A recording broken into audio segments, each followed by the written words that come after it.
हाय दोस्तों, क्या आपको पता है भगत सिंह कौन थे? अगर नहीं पता तो कोई बात नहीं, हम बताते हैं।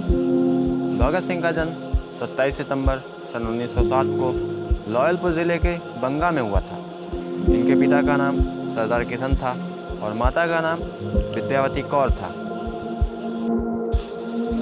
शायद आप ये नहीं जानते होंगे कि भगत सिंह एक ऐसे क्रांतिकारी थे कि जिस उम्र में आप किसी को गुलाब का फूल देते हो, उस उम्र में वो देश की आज़ादी के लिए शहीद होने के लिए तैयार थे। हुआ कुछ यूँ था कि बहुत से भारतीय देश की आज़ादी के लिए मर मिटने को तैयार हो गए थे। जब ब्रिटिश सरकार ने देखा कि देश की आज़ादी के लिए बहुत सारे भारतीय मर मिटने के लिए तैयार हैं, तो ब्रिटिश सरकार को भी डर लगने लगा कि अगर इन भारतीयों का डर खत्म हो जाएगा तो ये निश्चित है कि हमें देश छोड़कर जाना पड़ेगा। तो ब्रिटिश सरकार ने इसे रोकने के लिए रोलेट एक्ट लागू कर दिया।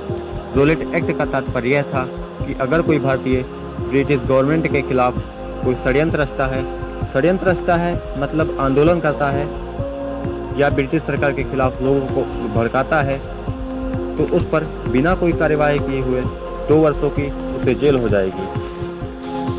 ऐसा सुनते ही बहुत सारे भारतीय क्रोधित होकर अपना कार्य ही करना छोड़ दिए। जैसे जो टीचर था वो पढ़ाना छोड़ दिया, जो डॉक्टर थे उन्होंने इलाज करना बंद कर दिया और पोस्टमास्टर तो चिट्ठियाँ ही देना बंद कर दिए थे। ऐसे बहुत सारे भारतीय अपना कार्य बंद करके ब्रिटिश सरकार के अगेंस्ट खड़े हो गए थे।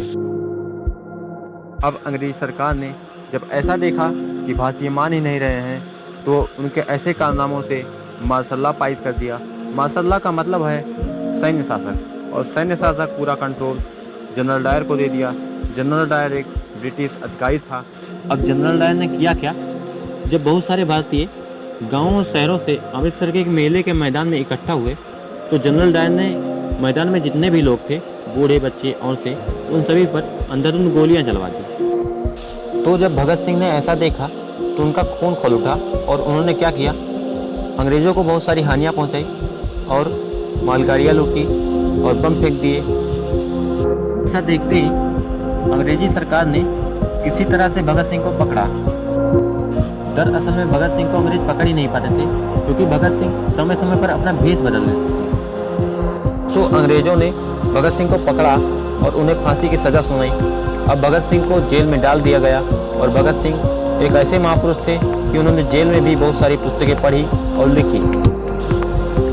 ब्रिटिश सरकार ने क्या किया, भगत सिंह को फांसी समय से पहले ही दे दिया, क्योंकि उन्हें पता था कि अगर उनको फांसी निर्धारित समय अनुसार दिया गया तो उस दिन भारतीय बवाल करेंगे और किसी न किसी तरह से भगत सिंह को बचाने की कोशिश करेंगे।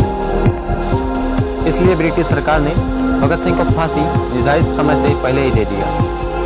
अफसोस यह है कि आज भी कुछ लोग हैं जो भगत सिंह को नहीं जानते। आज के लिए इतना ही, धन्यवाद। मिलते हैं नेक्स्ट वीडियो में।